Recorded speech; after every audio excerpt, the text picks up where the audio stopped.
আসসালামু আলাইকুম রহমতুল্লাহি ওয়া বারাকাতুহু।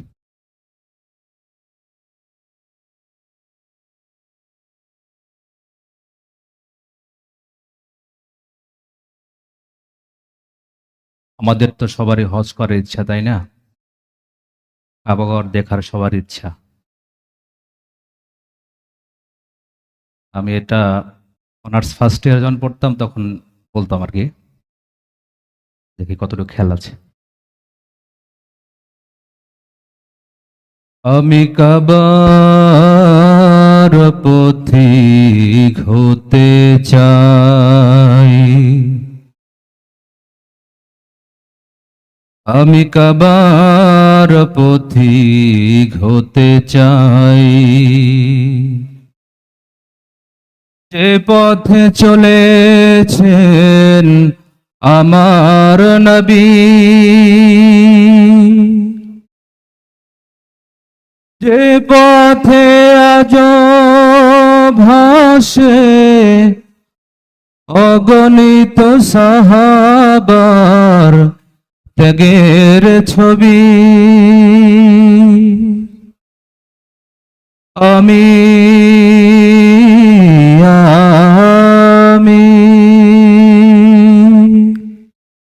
সে কাবার পথিক হতে চাই, আমি কাবার পথিক হতে চাই। আমার তো কিছু নেই, আছে শুধু আশা,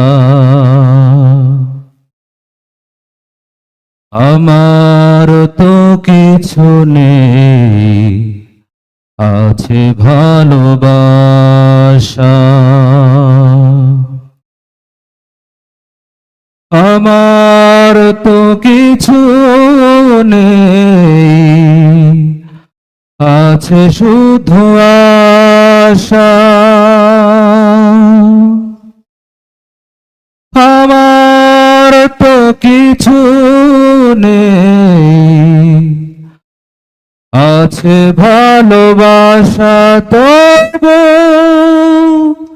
স্বপ্নের উল্লাসে কাবার গিলাফ ছুঁয়ে হৃদয়ের কালিমাটা মুছে দিতে চাই, আমি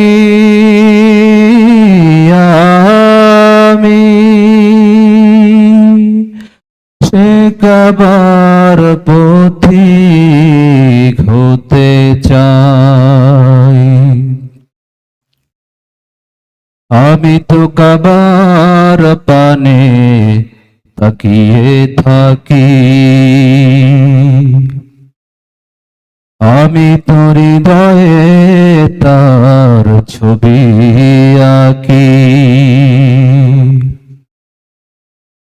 আমি তো কাবার পানে তাকিয়ে থাকি, আমি তো হৃদয়ে তার ছবি আঁকি, যেন ধুলি ধূসরিত মুখে শুভ্র বসন ছুঁয়ে আল্লাহর শরণে হৃদয় জোড়াই, আমি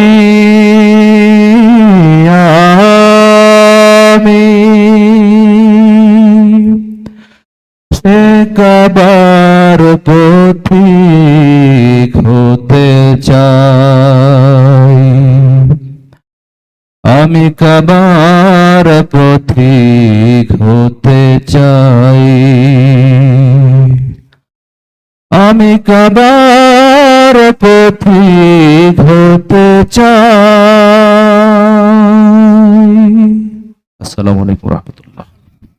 ইমামে আজম রাদিয়াল্লাহু তাআলা আনহুর আমল এবং আখলাক মুবারক। আলোচনার জন্য মঞ্চে আসছেন সাবেক প্রধান ফকি ফরাজিকান্দি ওয়েসিয়া কামিল মাদ্রাসা এবং বায়তুল আমান জামে মসজিদের সম্মানিত খতিব বিশিষ্ট আলেমে দ্বীন মুফতি মুহাম্মদ আমির হোসাইন হুজুরকে আলোচনা শুরু করার জন্য অনুরোধ জানাচ্ছি। আসসালামু আলাইকুম ওয়া রাহমাতুল্লাহ।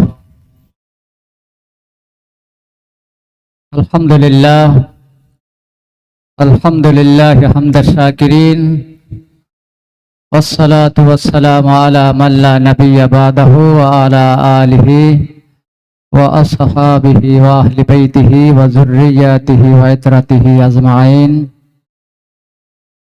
والصلاة والسلام على جميع الأنبياء والمرسلين وعلى ملائكة المقربين.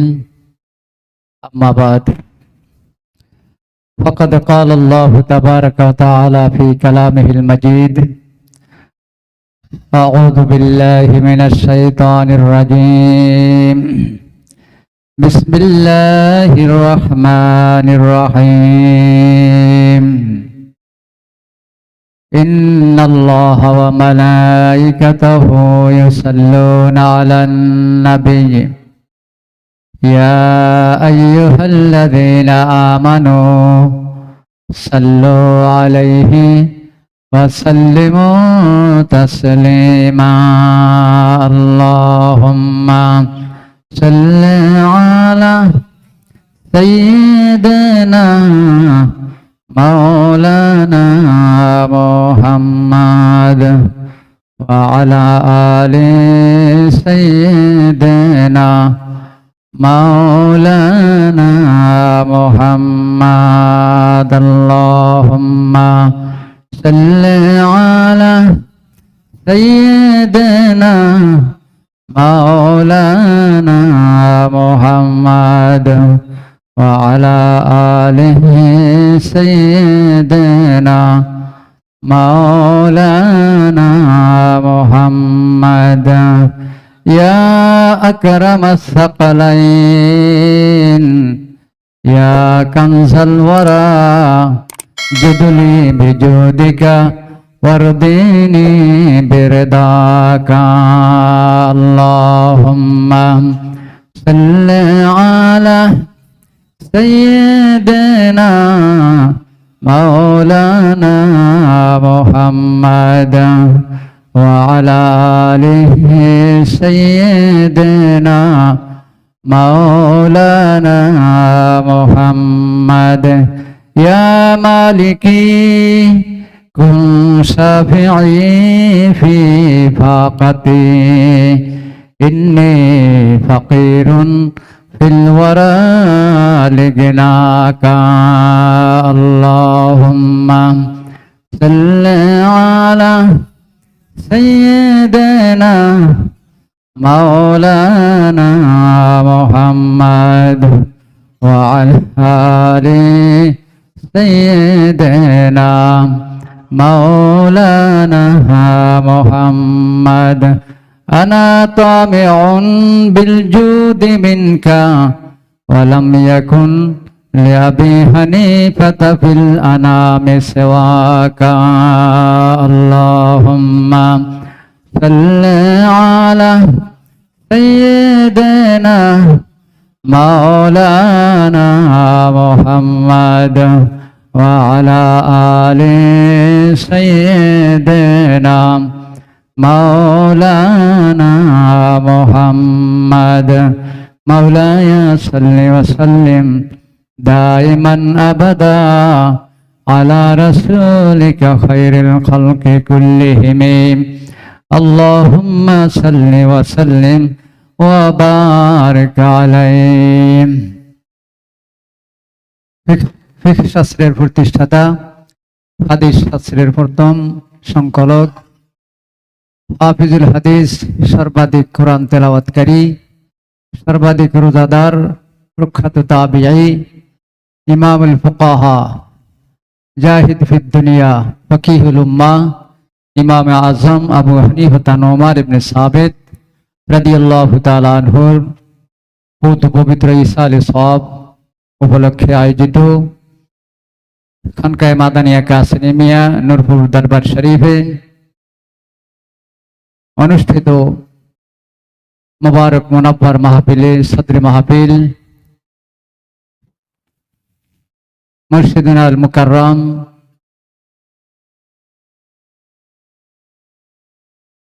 মনির কুলুবেনা মুর্শিদ বরহক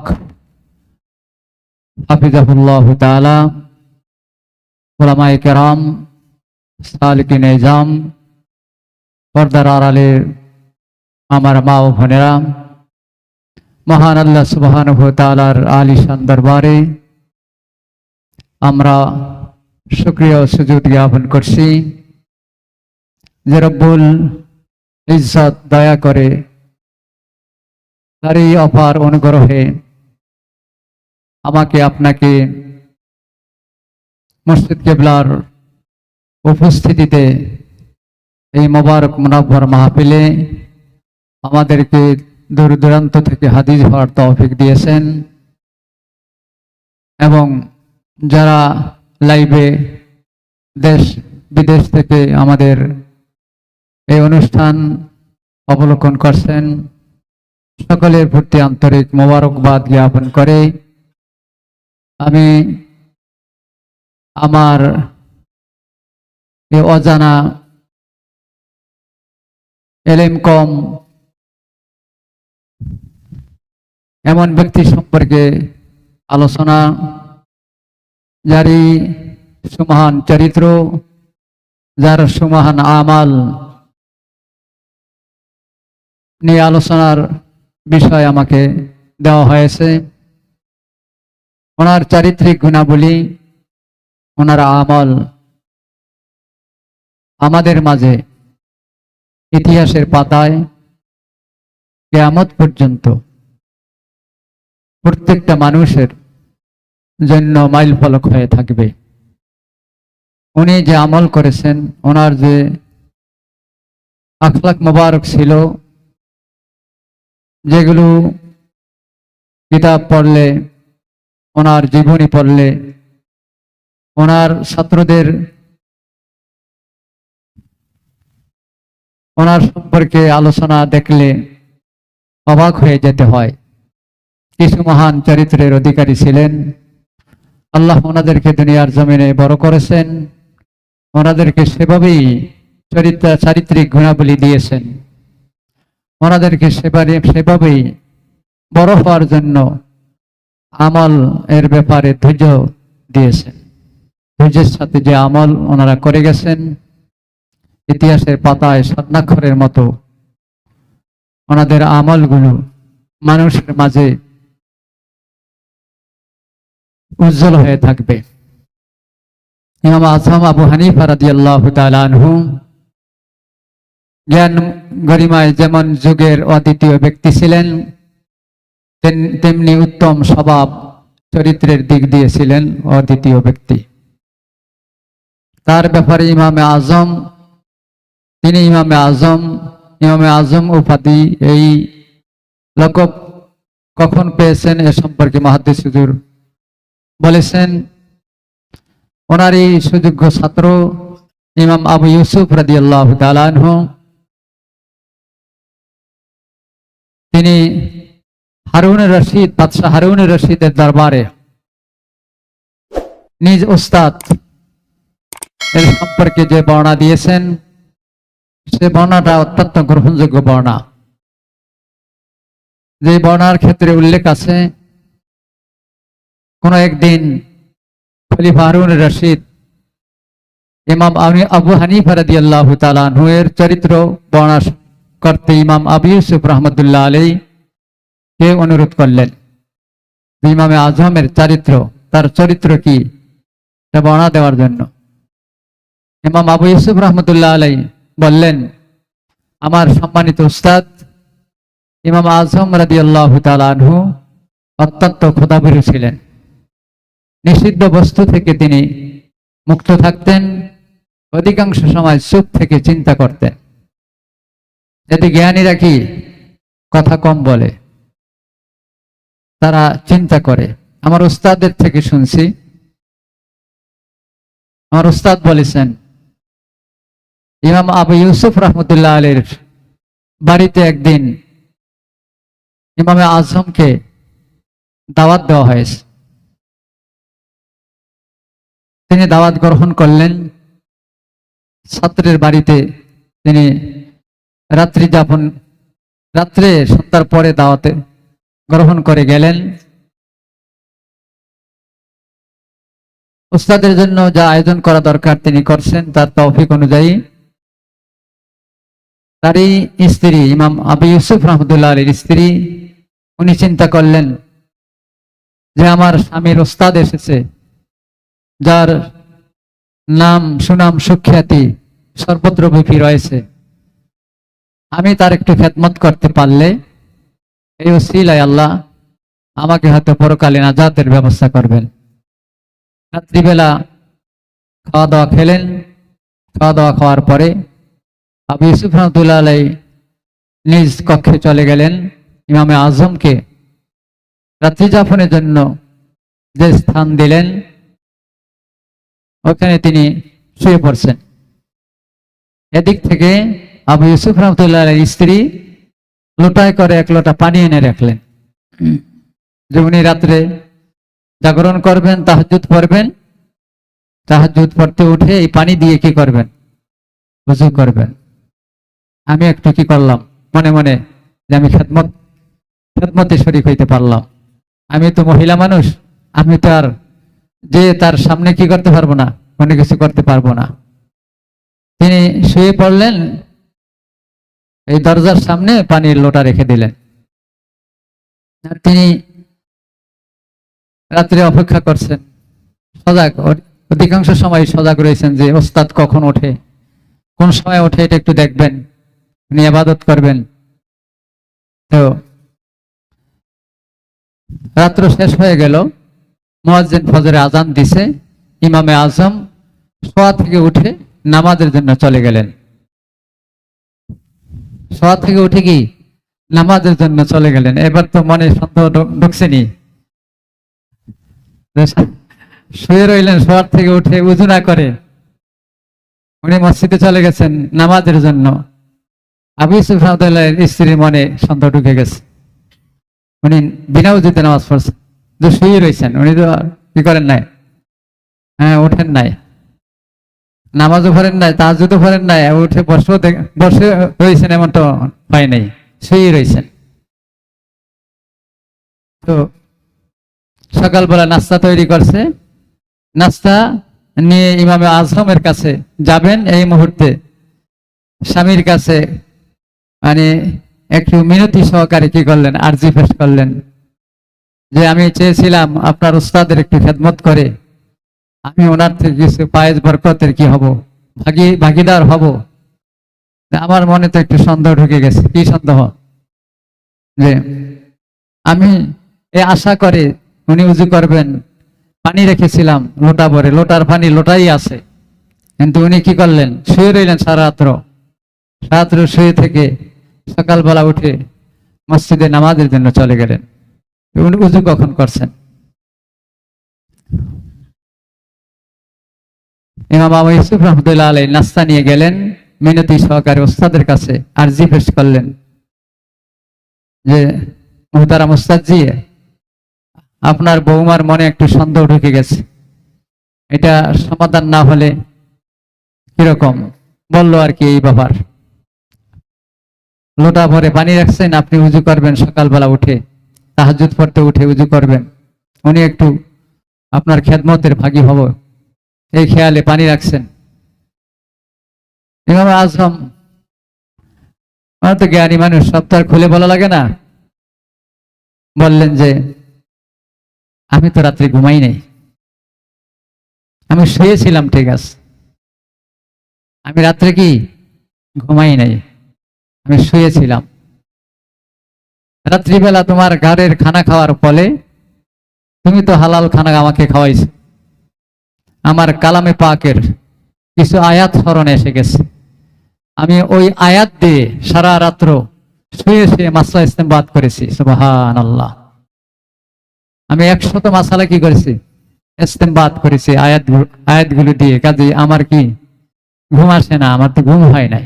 ঘুম হইলে না উজু ভাঙবে, আর উজু ভাঙ্গারও কি হয় নাই, অন্য কোনো কারণ হয় নাই, তাই আমার উজু করা লাগে নাই। সারা রাত্র কালামে পাকের আয়াতের মাধ্যমে মাসালা ইস্তেমবাদ করছে। সুবহানাল্লাহি ওয়া বিহামদিহি।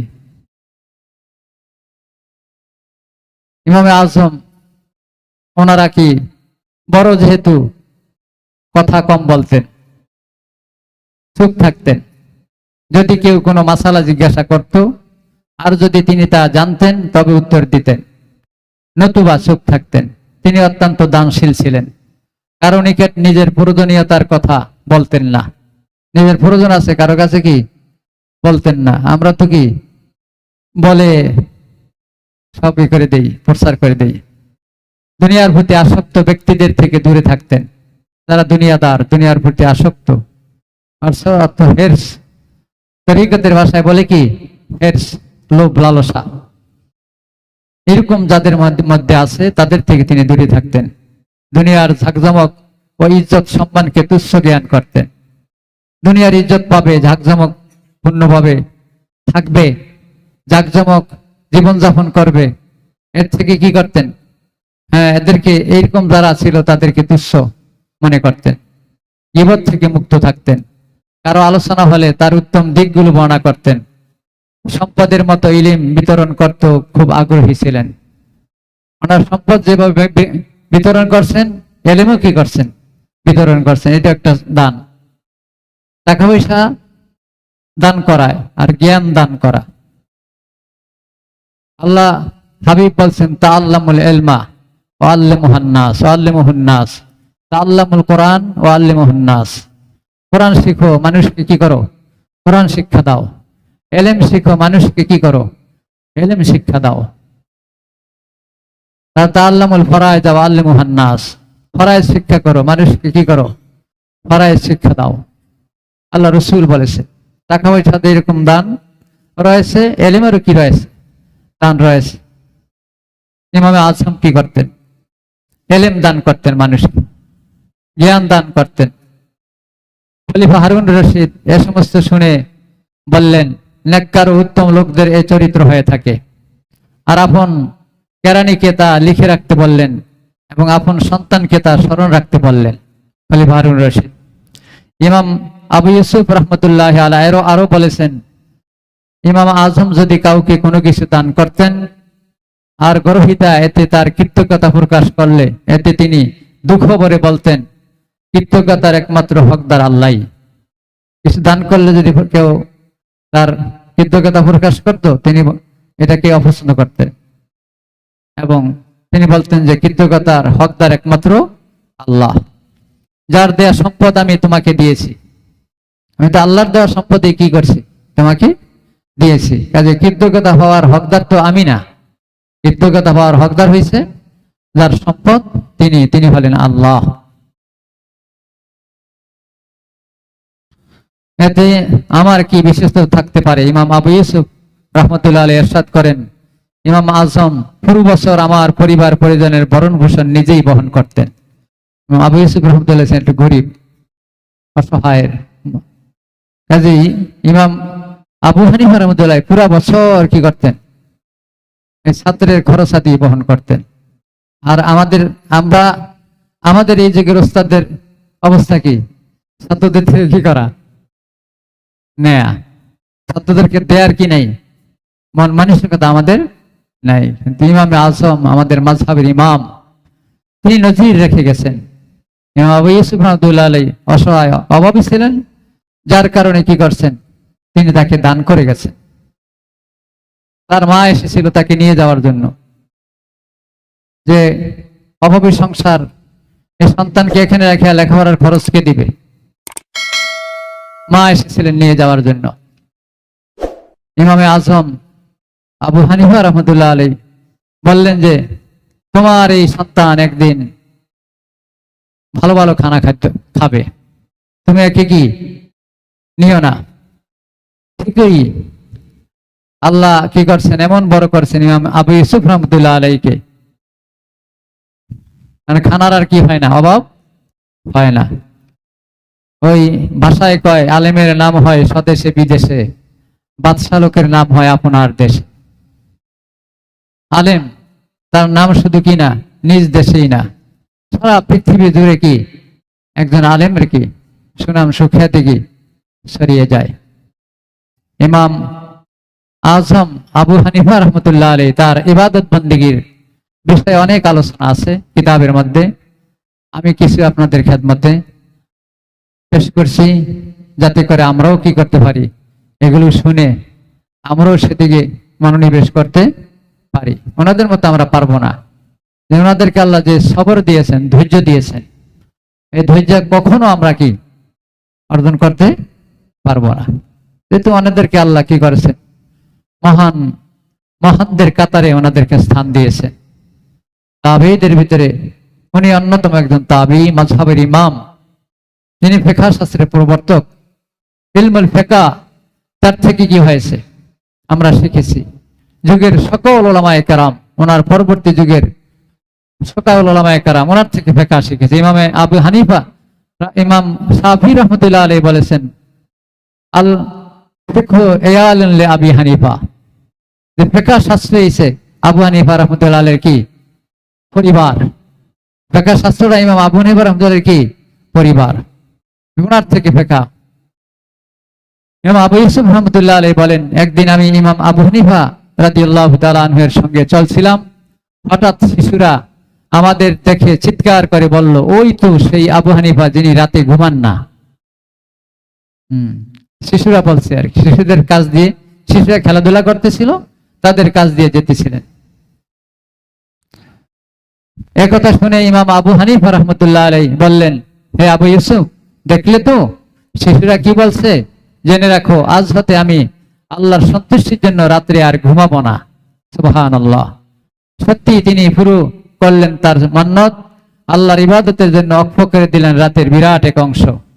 আব্দুল মজিদ ইবনে রাওয়াত বলেন, আমি হজের দিনগুলোতে ইমাম আবু হানিফা রাদিয়াল্লাহু তাআলা আনহুর চেয়ে অধিক বাইতুল্লাহর তাওয়াফকারী, নামাজ আদায়কারী ও ফতোয়া দানে মশগুল আর কাউকে দেখিনি। একাধারে 10 দিন পর্যন্ত দিন রাতে 1 ঘন্টার সময়ও তাকে বিশ্রাম করতে দেখলাম না। সুবহানাল্লাহ। দিন রাতে 1 ঘন্টা কি বিশ্রাম করেন না 10 দিন পর্যন্ত, কি সম্ভব? এগুলো আমরা পারবো নি? আমার তো রাতে একটু ঘুম কম হইলে কি, সকালে ঘুমাইলে কি, একেবারে দিন পার হয়ে যায়।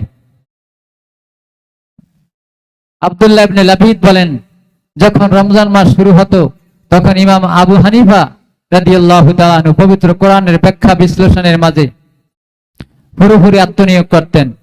রমজানের শেষ 10 দিনে তার সঙ্গে কথা বলাই মুশকিল হয়ে যেত। সুবহানাল্লাহ।